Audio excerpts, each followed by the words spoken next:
Hey, what's happening, Cheesecake Nation? It is your old pals, Supercharged Funk and the Dave, blasting at you with another This Week in Wrestling. And before we get into any of those topics, and we will, I want to give a big shout out to Jake the Snake, his documentary now on Netflix. Checked it out this week, really good. I'm going to get you to check it out eventually. Yeah. And there's also another one that was pretty good on the WWE Network, The Breaking Ground for TakeOver Dallas. If you got a chance, check it out. It's pretty good. All right, let's get into the pressing topics. What do you want to go with? I'll start off with Lucha, just because that was the shortest. Just grab that out of the way. All right. First match of the night for Lucha Underground was Marty the Moth versus Killshot. A little bit of nothing. Yeah, a little underwhelming there. Not really too much to talk about. Marty's it was kind of more an angle than a match. Yeah. Which, whatever, but... But after that, good. We had an awesome nunchuck match versus PJ Black and Jack Evans. What? First, Nunchaku. No, Nunchuck. Versus Aerostar and Drago. This was a fun match. I don't even think if they even had the nunchucks in there. It was a cool match. Yeah, a lot of cool spots in the crowd. Just a lot of cool extreme spots. Aerostar taking the super duper flop. Yeah. Was pretty cool. Make Drago look good after some subpar matches he's had in the past, making him look not that good, but... I wouldn't say he didn't look good. It was just like they didn't do anything with him. Yeah. A little bit of entree B, if you will. So yeah, him and Aerostar definitely look pretty strong. They beat my boys in the Dick Kick Mafia, but we'll get them back. And we would get them back. And by them, I mean the rest of you. And then we had a giant 12-man tag team match. 6-on-6. The winners would advance to the next week where you'll have a 6-man... I don't know if it's elimination or not, did they say? I think so. So a 6-man match. The winner gets a shot at Matanza at Ultima Lucha Dos. So, yeah, I'm trying to cat butt. So yeah, this was a team of mostly heels. You had Phoenix in there. Yeah, Evil East was on that team. Evil East. But and then it was Chavo, who we'll get to him. Mundo. Taya, and there's one more person on the team heel.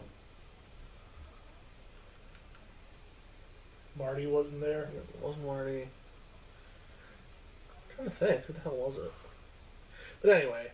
Yeah, then Team Good Guys was most important. Oh, it was Cuerno. Yeah, King Cuerno. Mexican Randy Orton, as I call him. Yeah, I don't know why, he just really reminds me of Randy Orton. And then Team Face, all you really need to know is Ray and Puma. But then you also had Son of Havoc. Anybody else particularly? Sexy Star Mac. That filled out those two teams. Really, all you need to know on each team was Mundo and Pentagon versus Ray and Puma. Yeah. They're the main players in this. They're the only ones kind of going into this match that made sense to have a match with Matanza. Yeah. So, alright. Pentagon obviously wasn't in the match to start out with, as I said Chavo was. So, as Chavo's making his entrance and doing his little Chavo squat, Pentagon comes out and he's like, "Hey, friend." And then proceeds to beat the ever-loving shit out of him and break his arm. Mm. So, Chavo is obviously out of the match. He has a broken arm. Dario Cueto comes out and says he always gives the people what they want and puts Pentagon in Chavo's spot. My boys, the Dirty Rudos, we take the win. And most specifically, my top lucha boy, Johnny Mundo, takes the cake. Yeah, so that was a very good match. Very entertaining, So, before we get off of lucha, who do you think is going after Matanza? Pentagon? I feel like it's got to be Pentagon. I'd be very surprised if it was anybody else. I want it to be Mundo, but at the same time, I feel like they haven't built Mundo strong enough. Yeah. Pentagon, they just haven't built, period. I think Evilise and Tyre obviously knows. Yeah. I doubt they'll just hand it back to Phoenix. Yeah, and Cuerno. Could be. Because, I mean, I'll put Cuerno in a maybe. He's hunting. I kind of have a feeling that's his match at Ultima Lucha, though. Yeah. Him and Mil Muertes. As we would see at the end of the episode, with the cast Sexy Katrina used her kryptonite powers to bring back Mil Muertes. And he, like, headbutted through glass and escaped. So, yeah. Normal episode, I guess. Alright, so we're rolling on through. What do you want to do? Let's go to Raw. We'll save NXT for the end. Alright, so on Raw, we had this weird promo for Money in the Bank where all the participants just kind of sat on ladders and were just like, hey, fuck you, I'm winning. No friend, I'm winning. You know, it was just like, it was weird. And apparently only Chris Jericho realized people can climb off of ladders. Or he's the only one who realized you can't. Because he stayed on top of his ladder while everybody wanted to attack him. And then we got a nice little Breakdown. deal with Teddy Long coming out. It's kind of nice to see him. It was pretty funny. If you say so. That was nice. I thought it was nice to see him back again. Doing his little goofy old... I honestly thought they were going to go with like an Alzheimer like angle with him. I wanted to know what the rules of a disqualification match are. You can only win by disqualification. Alright, so after that, you know, we, the first match, we basically had, we just had more, a lot of the singles matches in this were just like the participants. It was Cesaro and Sammy. Cesaro and Kevin? No, the first one was Cesaro and Jericho. And Cesaro picks up the win on that one. And it was nice that they were giving us, like, different matchups for this episode. Yeah. I was kind of a little, butthurt, though. I kind of wanted to see Berto and Cesaro. Yeah. I think they could have a good match together. I didn't really care. They broke up everybody else. I would have liked to have seen Kevin versus Jericho and Sammy versus Dean. I think could have made better matches just because we hadn't seen them. They're fresh and cool and unique. Yeah, but how dare they go Heel. heel, face. Like, it's... Apparently face kind of works. Heel could be kind of weird, but then again, Kevin Owens is pretty super over. Yeah. And Jericho's kind of over, so it would probably work. And then we had this big promo with Seth Rollins. It was alright. And then we had the Rusev Jack Swagger rematch. My boys actually had a pretty okay match until the end, which made no sense. Yeah, Titus O'Neil was on commentary. You know, they did a thing where, like, they were both... I got it. Titus O'Neil's a good talker on the microphone. Why was he so shit on commentary? What the fuck happened? What, he take fucking sleeping pills? He was just kind of like mumbling, like, you tell me, JBL. Well, America, Muhammad Ali, you know. Oh, yeah, yeah, they were like a boxer, Sting like an even bigger boxer. So yeah, that match ended in a count out, you know. Well, my boy Rufus won by technical victory. Yeah. The best victory. When he shoved Swagger back, and Swagger fell onto Titus O'Neil. So of course the reasonable thing to do is to bolt the faces to attack Rusev after the match. What makes Rusev a heel? Is it because he's foreign? That seems like a hate crime. Like I'm not trying to play like the fucking douchey fan or like the bleeding heart liberal, but what makes Rusev a bad guy? What makes Rusev worse than Roman Reigns? Alrighty, then, I think it's just rhetorical. and then we got Cena coming out, doing like a little, like, why'd you do it, AJ? Why'd you take the low road, you know? I hated this promo. Yeah, it was, don't even need to talk about it. It was like indie hipster douchebag lingo. And my biggest problem was AJ cut the entire promo as if he assumes he's losing. Yeah. He's like, I know people like you bury people like me. That's why we need a 3-on-1. They were writing it up like John Cena is the end-all, beat-all. And he's better than Roman Reigns from the mouth of John Cena. Yeah. Like, you couldn't even beat Roman Reigns? It's like, you going after me? John Cena? Do you not know who I am? You know, it's like Jesus Christ. Yeah, they fucking slathered on that bullshit pretty thick on that fucking piece of toast. Yeah, and so then the New Day came out, and then, yeah, whatever. Alright, then we had the Vaudevillains versus Enzo and Cass. This was kind of an interesting thing that they did. That's how a lot of Enzo and Cass's matches go. Enzo gets the shit beat out of him, but this one, they repeated the same spot that got him injured. Though super duper duper safe. Yeah. And then when they did that, they made Cass just lose his mind. He went all Festus. Yeah, I was just gonna say. Somebody stole his biscuits and or gravy. And he beat the ever-loving shit out of the Vaudevillains. So yeah, that ended in a Vaudevillains win. As WWE will never admit to it. Yeah. Like, no, it's just Big Cass lost. No one won. It was thrown out. And then we had, the Vaudevillains have their number. And then we had another little Teddy Long thing where it was, Steph announced that we're going to get a fatal 4-way tag match at Money in the Bank between the Club, Enzo and Cass, the Vaudevillains, and the New Day. So that should be pretty good. New Day.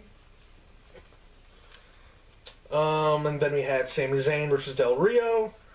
Which, Not a terrible match, I really don't like Del Rio's corner stompy dealy. Yeah. I have the same issue with that move that I have with Ambrose's wacky clothesline, as he calls it. Yeah. Where it's like, every once in a while, it's a really cool spot, but to be like shoehorned into every match seems really fucking stupid. Like, why is every opponent curl up into a giant foot stomp? Yeah. When the counter to it is literally not doing anything. Like, you literally have to actively fuck yourself into that move. Alright, Del Rio picks up the win there, and then we go on to Ambrose versus Owens. Which I may or may not have skipped. So, it's what you'd expect. I've seen this match like 6 or 7 times, and Owens has only been in the company for like 6 months. How do? Alright, Ambrose picks up the win there, and then we got a Charlotte promo. Nothing really happens. Becky and Natty come out. They recap what happened last week and how little it made sense. Yeah. That for some reason Stephanie would find issue with this, despite the fact she's done the same thing. Yeah. Alright, then we had a odd little breakup here. We had Tyler Breeze versus R-Truth with their respective tag team partners in the corners. Yeah, it's kind of a nothing. Yeah, it's a little throwaway time waster. Let's see here. And then we had another big Muhammad Ali tribute. Well, this was the week that they put them on the air. If you follow any of them on social media, any of the WWE stuff on social media, it's just been lighting up since the week before with Muhammad Ali stuff. And this was the week that they started putting their tributes on the television. But, it is what it is.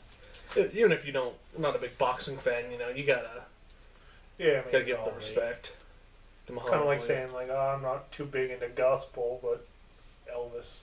Yeah. And then to wrap up this, rather not the greatest Raw ever, we had the Club versus the New Day. which was really fucking weird, and Michael Cole can't count. When John Cena came out, he said John Cena's coming out to even the odds. Well, I mean, Xavier Woods was on the floor.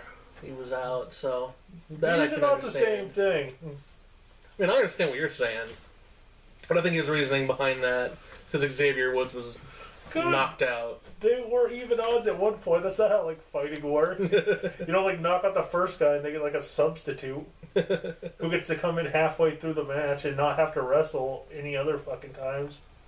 Could somebody answer me why the hardest working man in pro wrestling, rights reserved, trademark gimmick, doesn't work Tuesday and doesn't wrestle matches? Swear to Christ, anybody tells me that about John Cena one more time, I am going to impale them on my cock. Right to the eye socket. Like, you can't tell me he's the hardest working guy and he doesn't work half the fucking television. Alright, so moving on to SmackDown. Skipped it. Yeah, let me just kind of quickly go through this, because if Raw was that bad, you know, SmackDown really wasn't that phenomenal either. So we had, the club, doing a little promo with Enzo and Cass, and they have a match. That's the only thing I wish I would have seen, because I want to know how big Cass is compared to Luke Gallows. And we had the New Day at ringside commentating the match, which is pretty funny, usually. The best part was when they got Byron Saxton to feed them grapes. Like, he was just, standing behind them, that was funny. And then the vaudevillains kind of come out, right before the commercial break, and then once that comes back up, it just turns into the 4-team clusterfuck, everybody beating the shit out of each other. Let's see here, and then we had the SmackDown dedication to Muhammad Ali, which immediately following after had a promo with Titus O'Neil and Rusev, where Rufus is getting that, good old-fashioned... Foreign yeah, where he stated that he was better than Muhammad Ali. Titus O'Neil took a little bit of offense to that, so... The truth hurts. But, let's see here. And then we had Cesaro and Sami Zayn versus Del Rio and Kevin Owens. This was a little bit better than I thought. Kevin kind of vacates the premises a little earlier than he normally does on his tag team matches. And then something I didn't expect happened. Sami Zayn followed suit. So then it was just Cesaro versus Del Rio for a little bit. Hey. But then Sami and Zayn come back out, punching each other and shit. Which was kind of interesting. King Jerry the King Lawler kept saying that Del Rio was Mexico's greatest import 3 times. He meant export. I thought that was just funny. He finally caught himself, which I didn't think was going to happen either, but surprisingly, Del Rio and Kevin pick up the win. They export him to America, then import him back. Supplying a man you wouldn't understand. Alright, then we had a pretty decent Divas match. Becky Lynch with Natty in her corner versus Dana Brooke with Charlotte in her corner. Natty and Charlotte get thrown out of the match, and Becky picks up the win clean. With her disarmer? Is that what she used? Her submission? Yes. Yes, she did. I'm trying to learn everybody's finisher. Dana's has the Samoan driver, obviously the figure 8, and the sharpshooter. Yeah. Alright. Alright, then we had Kalisto versus Baron Corbin with Dolph Ziggler at ringside. I actually saw this match. Dolph did an amazing job of getting Baron Corbin over to me. I was like, so far I'm not impressed with him. Just how I feel. But yeah, before that I was just kind of like...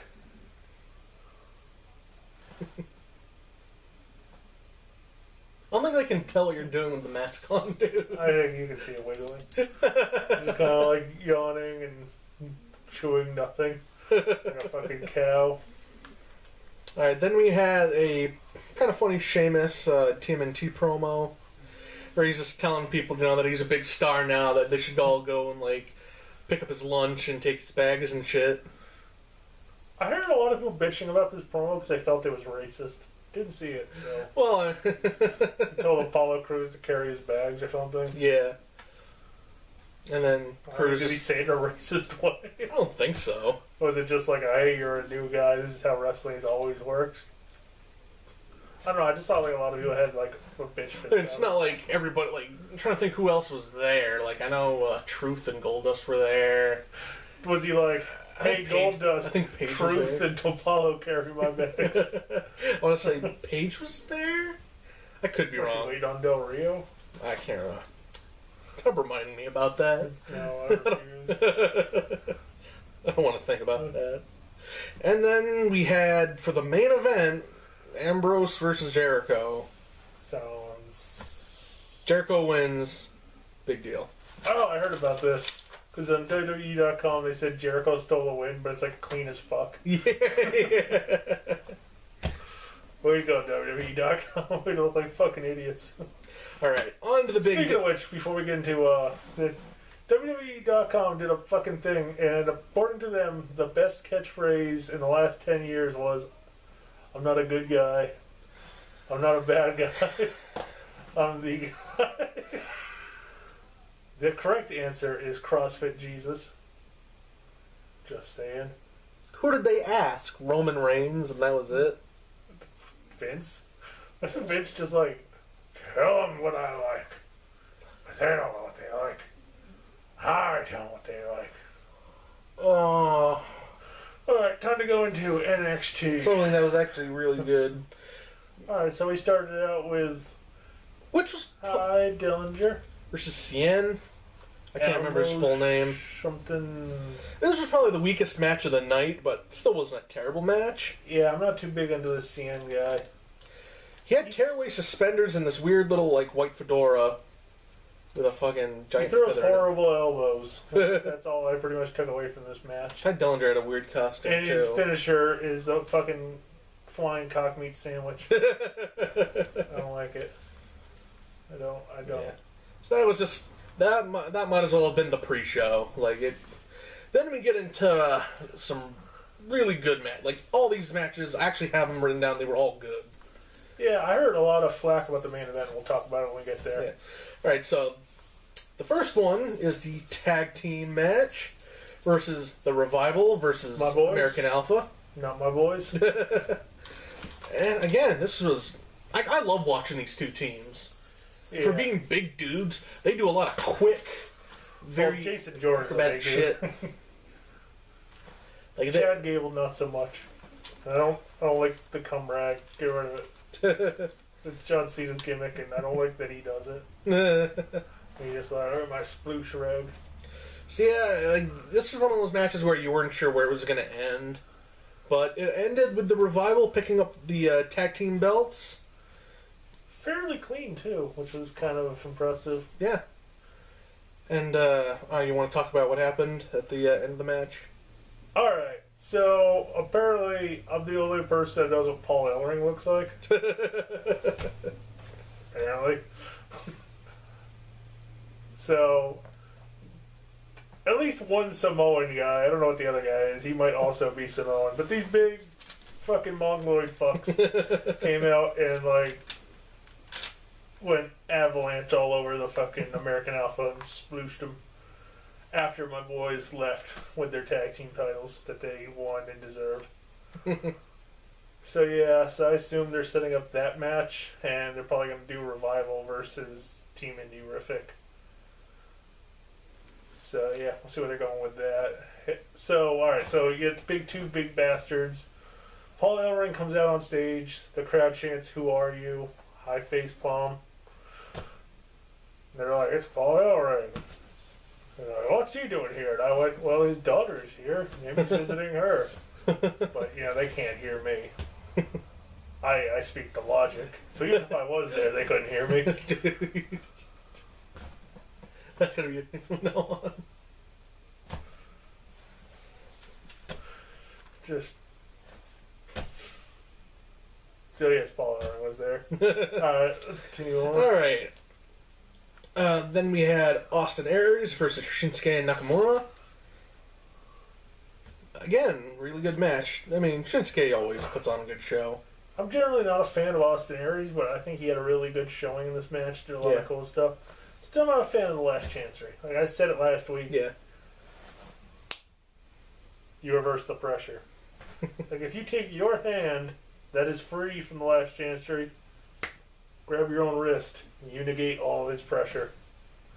And then turn, and you can put it on his chest. And you have his neck trapped. And you can literally just like pop his fucking head. Well, with that, now Shinsuke got the victory. Again, solid match. Then we had what most people consider the best match of the night.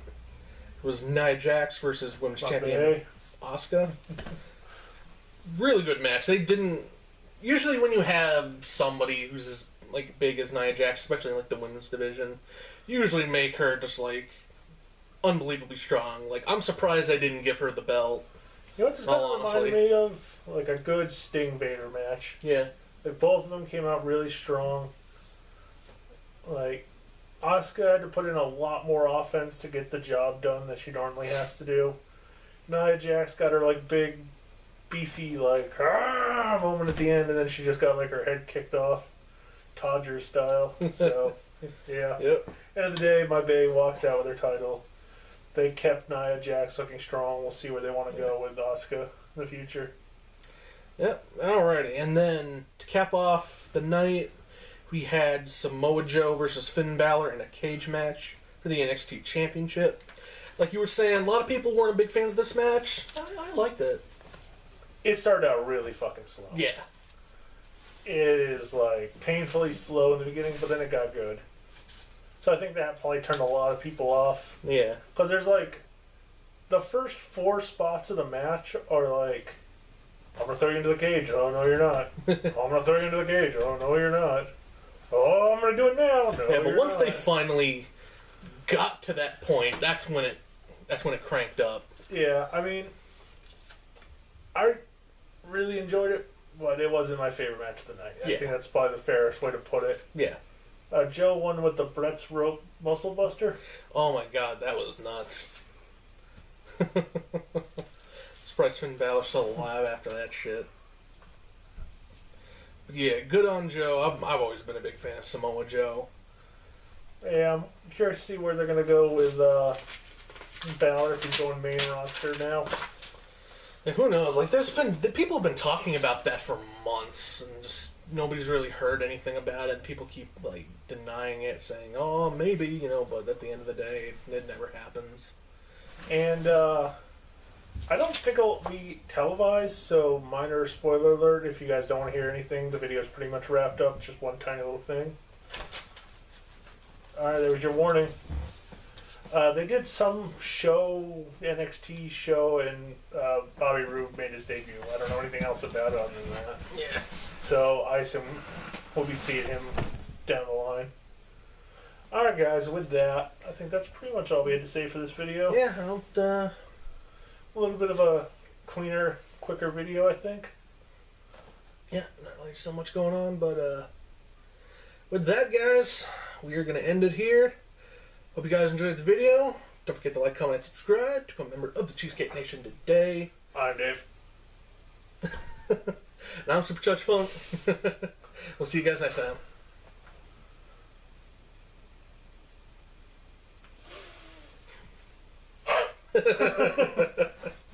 You're our truth thing. What? I don't know. I did the gold dust thing.